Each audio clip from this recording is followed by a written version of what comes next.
तो डीजल पूरा जलता नहीं है, जलने से पहले वो बाहर धुआं दे देता है। अगर बहुत ज़्यादा धुआं है तो ये कैंसर का सबब बनता है, ये आँखों के लिए नुकसान दे सकता है, ये सांस के लिए नुकसान दे सकता है। ये बहुत ज़्यादा जहरीला धुआं होता है। कोई ना टर्बो की जोन सी है ना किट, वो टूट जाती है शाफट, उसकी वजह से धुआं और ऑयल होता है। इनकी छोटी छोटी मसले मसाइल की वजह से, लापरवाही की वजह से रोड के ऊपर चलान भी होते हैं, मैकेनिकल नुक्स भी आते हैं।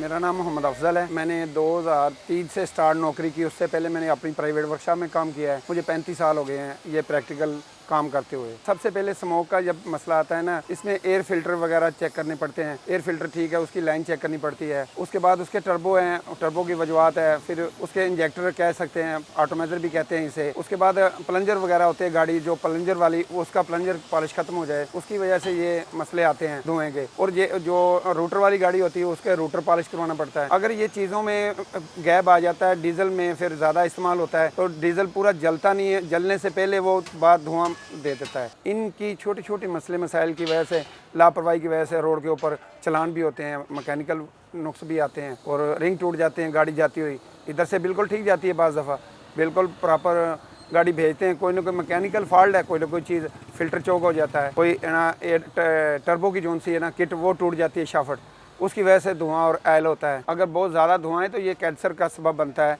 ये आँखों के लिए नुकसान दे सकता है, ये सांस के लिए नुकसान दे सकता है। ये बहुत ज़्यादा जहरीला धुआं होता है। ये प्रॉपर जो कोई भी मतलब मैकेनिक है ना, जिस शोबे का भी है, उस शोबे के साथ जाके आप काम करवाएंगे, आपका काम भी अच्छा होगा और आप मतलब खुद भी बेहतर रह जाएंगे।